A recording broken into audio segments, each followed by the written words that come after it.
Welcome to your all-active Reserve and Veterans TV series. This information education show has 3 goals.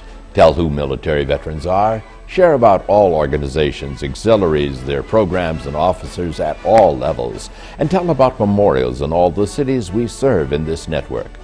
The VA system, state and county officers, hospitals and state homes are also featured. Please do check out our websites, share your program ideas and concerns via the contact information on the show. We open each month's show with a patriotic theme.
Welcome once again to Vets Visits on TV. This is program number 178 for the month of January of 2012. I didn't bring my bells with me. Neil, have you got something to liven up the show?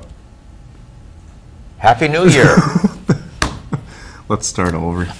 I didn't expect that ambush. Just ad-lib with it. No, I didn't bring my bells, Jerry. All right. But I got a ringing in my head. All right, gotcha. Okay. Welcome once again to Vets Visits on TV. This is program number 178 for the month of January 2012. And Happy New Year, Neil. It's good to be back, Jerry. This is Neil Doyle with Homestead County Veteran Services, wishing you a Happy New Year. Hey, right in there, buddy. Thank you. And we want to identify the patriotic opening which we had for today, a little bit different. The 5 service songs were played as a kind of a background for our second feature for today, the Maine Military Museum. So we'll be talking about that a little bit later. Right now, here's Neil with our first feature. Jerry was out at the Chester Woods County Parks office just east of Rochester, Minnesota. He is speaking with Director of Parks, Tom Ryan, who shared an interesting history of the park, which consists of a large lake, a dam, and an origin of an outgoing creek. It's November, the beginning of a deer hunt for disabled veterans. Tom, who originated the idea, worked with our office to coordinate this special event. Well, we're pleased to be in front of you today to announce and to share with your viewers a little bit about our first ever opportunity to have disabled American veterans participate in a public hunt that we put on through Olmsted County Parks. And what was the impetus for doing this as far as a deer hunt? I mean, well, the deer hunt is yourself, or I'm sorry. You hunt yourself? Yes, I do. I'm an avid sportsman. I'm also a hunter education instructor, and really, the deer hunt that we sponsor every year out at Chester Woods is as much a resource management activity. And by that, what I mean is that because Chester Woods Park, which is a little over 1,300 acres, is kind of a refuge, if you will, for the deer population on the east side of Rochester, it's important for us to manage the herd. In particular, so that an overpopulation of deer don't do undue damage to our flowers and grasses and trees in the park area. And many parks, for that matter, put on hunts of this nature. We've been doing this one, I think, for about 13, 14 years. Let's look at your map. And, sure. And this is an aerial view showing just part of the park, I presume. Actually, this shows it all. It does show it Yep. all. Now, there's Highway 14, Yep. which goes out west. That's right. It runs way to the east-west. east, and a main road, which is perfect for this. And that's right there's, there. And then the lake at the river. Yep. This is Bear Creek, and That's would you Bear like me? I can kind of explain those features if you want. Okay. It might be hard to see on the camera, but basically the park property runs along this narrow white line here, and it's over 1,300 acres. This is Bear Creek Reservoir. It's one of many reservoirs that were built as a result of the 1978 Rochester flood. Here's the earthen dam right here, and the reservoir itself is about 115 acres of water, and it actually has a fabulous fishery. The DNR helps us by stocking. And to give your viewers some context, as I said, this is 112, 115 acres or so. The Silver Lake in Rochester, from the North Broadway Dam to the 7th Street Bridge, is roughly 30 acres or so. So it's really a fabulous reservoir. So. Well, Tom, can we go now directly to how the concept of opening this special season up for disabled veterans, and this is not directly connected with just the DAV, but it began through the County Veteran Service Office. That's right. What happened was, and I'm a little embarrassed about this, frankly, because I should have thought of this a decade ago. A good friend of mine, the local supervisor of the Minnesota Department of Natural Resources game wardens, called me one day and he said, "Hey, let's have some fun. Let's do something let's do something special and something that can help others and make us feel good about our presence and what we're doing in the world as far as our jobs." And we got the idea of inviting disabled American veterans to participate in this annual hunt that we spoke of earlier. So, as you know, the best things, the most rewarding things in life typically are when you work collaboratively and when you work with other people. So, the first order of business was to get permission from the Olmsted County Board to allow roughly 10 of our permits to be earmarked specifically for service-connected veterans, disabled veterans. And of course, the county board was more than pleased with that. And after that, then, we wanted to make sure that through the collaborative effort that we had as many people in the community that wanted to help. And so as a result, what we ended up doing was contacting the Olmsted County Veteran Service Office, Disabled American Veterans Chapter 28, Blue Star Mothers is involved as well, and many other organizations. At this time, American Legion, the VFW, private citizens, local sporting goods stores, of which all of those in good time we will acknowledge and recognize for their generosity. And how many are out there in the stands? We have 10 out there right now, and we have lots of people kind of standing by for fellowship and support, including active military personnel who are here of their own accord. Some young recruits that haven't reported to basic training yet. Certainly park staff, people like yourselves. Blue Star Mothers dropped off some bars. Iota Fire is going to come on today and tomorrow and serve chili for not only the veterans and the volunteers that are here to support them, but also for all the lottery hunters that are in the park as well. And so we're hoping that it's not a nice... They're giving wide berth, as I understand, to those that are in the stands. They are, and pleased to do that. Yeah. So if people are looking to start something of this nature in their community, I hope they will check in with our program on our website and review what you've been sharing with us. Sure. We thank you for sharing with us this morning and giving us some background. And pretty soon, can we go out in the field and see a deer? That's our hope. Absolutely. Okay, that's our hope. Yeah. Thank you so much. You're welcome, sir. Morning, sir. And what is your name? Brad Burvin. And you're from? Rochester, Minnesota. Okay, and you are a disabled vet in the lottery, right? Correct. Okay, now I see you got your dough, and as far as I know, it's the first one on this Saturday morning. Sweet. Yeah, and let's take a little peek at your stand over there. If I can get it focused in. Yeah, I think I found it. Okay. So, Brad, what's the circumstances on this? How far away was he?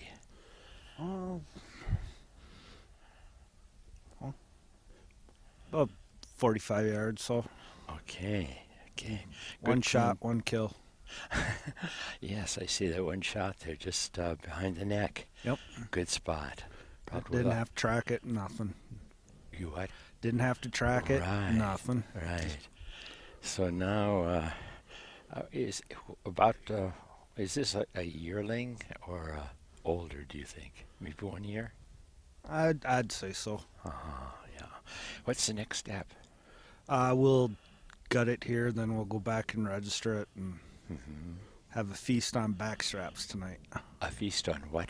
Backstraps, the tenderloin. Oh, that's it. Okay, thank you. Okay, well, congratulations. You got your deer, and we wish good luck the rest of the hunting season. Are you allowed to obtain more deer? Yes. You are? Yep. What's your limit? I think it's, $1 and five does, I believe. Yep. Okay, well, thank you, and again, congratulations. Thank you. Good morning. And what is your name? My name's Ryan Gilbertson, Chatfield, Minnesota. How many years have you been hunting? Too many. Let's see, I'm 16 years. Okay, and this is a nice rack on this buck. How many points did you count? Well, he's 10. He's a decent buck. He's seemingly had some ground shrinkage occur. Some what? Some ground shrinkage has occurred since I shot him, seemingly. He was bigger when he walked in. Right. He snapped off some tines. He's done some fighting this year, but he's a decent deer. And what was the circumstances? How far away was he? I walked in this morning and just kind of sat down. wasn't light yet to make sure I wasn't stepping on anybody. And yeah, I just sat down on the ground, actually. I didn't even get to a stand yet. And I have hunted for no more than probably 10 minutes, and he walked up to me and gave me a shot at about 25 yards, and I hit him right in the shoulder. He went about 45 yards, and he doubled up. Okay. Well, this is the second filming of a take that we had this morning. We got a doe out in the field, and now you're here at the what do we call this? The center of the Olmsted. The park office, I suppose. Sure. Yeah. Right. Okay. Well, anything else you'd like to tell us about this? No, really. I just want to say thanks to everybody that put this together. It's been great, and I really appreciate all their hospitality. If you'll have me, I'll be here every year you guys do this. I really appreciate it. You're from Rochester? Chatfield, Minnesota, actually. Chatfield, down south a little bit. Yes, sir. How did you have to hear about the drawing for disabled? My mom, Cindy Millar, she's in the Blue Star Moms, and she kind of clued me to it a few months back. And I just barely got in. Somebody else backed out, it sounds like, and I was able to get in on it. So. Super. What was your era now? Were you Middle East? Yep, Iraq in 2005. How many deployments? Just the one. I actually got hurt in 2005. Sustained blast injuries. A little bit closer on that. I sustained blast injuries, traumatic brain injury, things of that nature. Okay.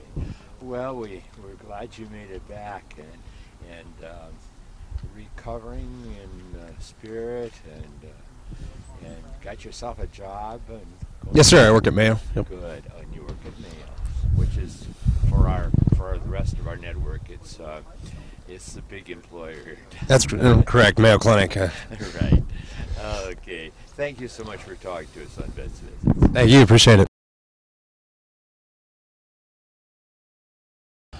I'm pleased that Steve Haskew, a volunteer producer with the South Portland Community Television Channel 2, our play station at South Portland, was in contact with me a couple of months ago about a special feature that was happening in their community. And so that is the second feature we'll be having for today. He has followed the progress of a military museum at South Portland, as I mentioned. You'll meet Lee Humpston. I'm sorry if I mispronounced that. He's the founder and curator, and you'll see a part of this remarkable collection, which includes one of the largest displays of Vietnam prisoner of war artifacts. For more information, we'll offer a telephone number where you can get this folder, which is something that they can mail to you. And if you want their website, we'll show that as well. So let's get to the second feature from South Portland, Maine.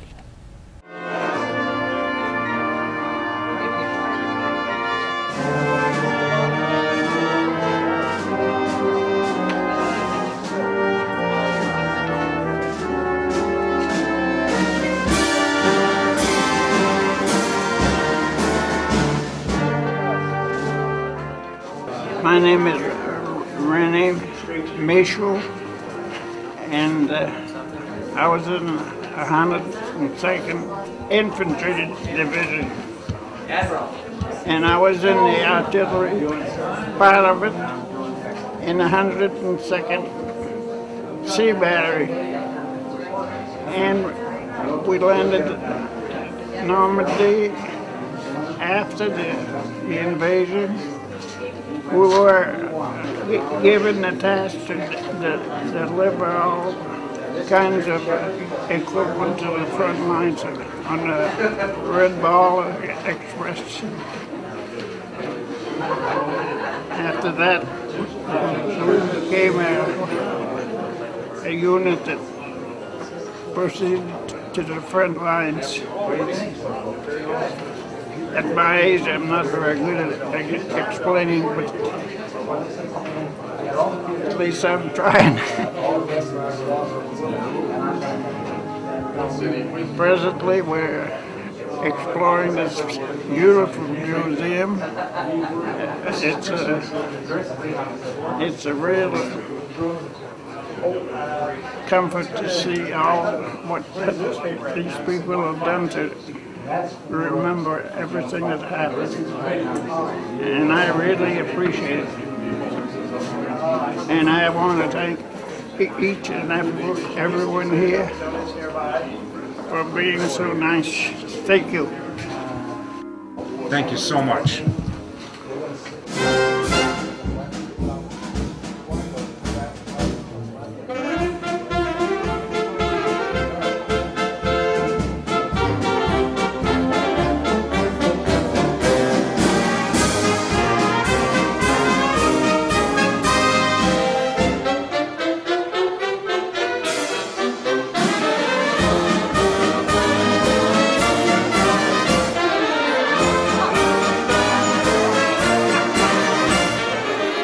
My name is Ben Smith, and I served in the United States Air Force, and I was stationed in Libya, California.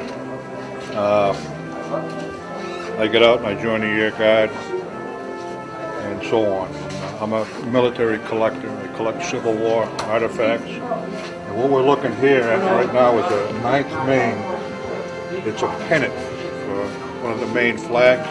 This was something like this was made by the women of certain towns so they could put it on the flags. This was made, I believe, by some people in Waterville, Maine, and they're pretty rare. There's not many. I haven't seen many around, but that's what this particular piece is.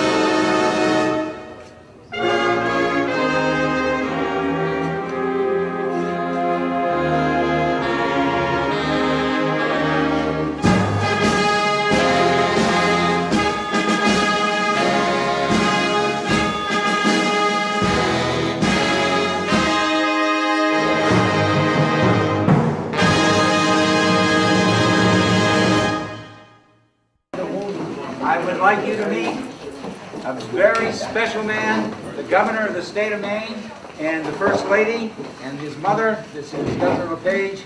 Please give him a warm hand.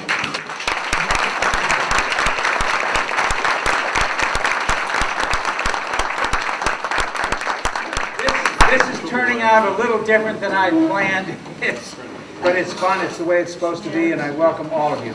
We have so many wonderful people in this room. We have 8 prisoners of war from Vietnam.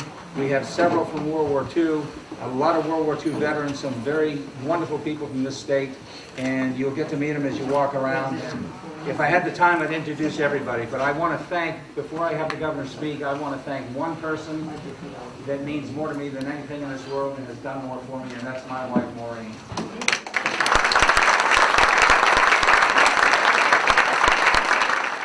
Thank you. Well, it's a real pleasure to be here. Ann and I have been doing quite a few events surrounding the military, and this is a great pleasure. We've had the honor to commission the USS Michael Murphy. We've had the Field of Honor in Lewiston recently, and yesterday we were at the VFW annual convention. And I will say today what I said there. The one thing that is very important to the First Lady and I, and she has dedicated her stay as the First Lady to the military families. But the one thing that we both agree on is our military should be honored and cherished because they fight for our freedom. And there should never be a day that we encountered in the Vietnam War where our veterans were not welcomed home. And so I praise you all. I thank all of you who served, and we're behind you 100%. Thank you.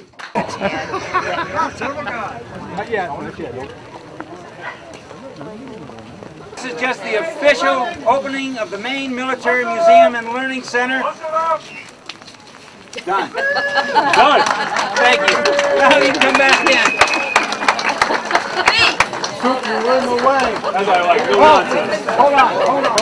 Hold on just one second. I also have the honor of being presented a wreath by the Patriot Guard from Wreaths Across America. And this is a nice one because it can stay up all year, not like the ones that they give me in the summer.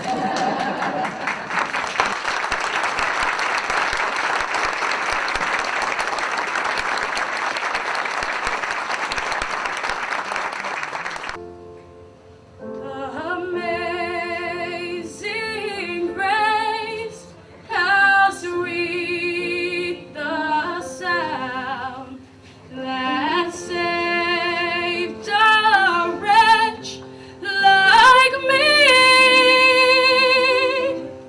I once was lost, but now I am found.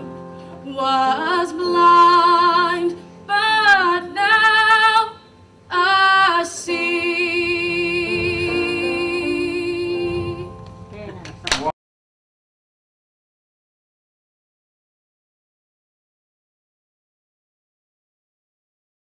This room is full of American heroes. World War II veterans, guys that are fading fast on us, but their memories will live forever in this building, I can assure you. But you look around yourself and you talk to some of these guys, and then you listen to that little girl sing, and you know you're in the greatest country this world has ever seen. I've worked with several county veteran service officers over the years of Vets Visits on TV, and now we're about ready to wind down my tenure as the producer of the series. Next month, and maybe the month after, we'll give you more features and more information, and we're going to do a little bit of a recap, a kind of a recall of some of the interesting things that we've had on the series over the past 14 years. So tell your friends to check in on that, and remember, you can always check our website for many past features since '09. So Neil, let's wrap it up for today, okay? All right. Well, I wish everybody a good New Year and a mild remaining winter for us. Oh, yes, but somebody's going to get it somewhere or another. We know that. It's inevitable. Thank you for tuning in, and for now, take care, and Happy New Year also from yours truly, from Vets Visits on TV.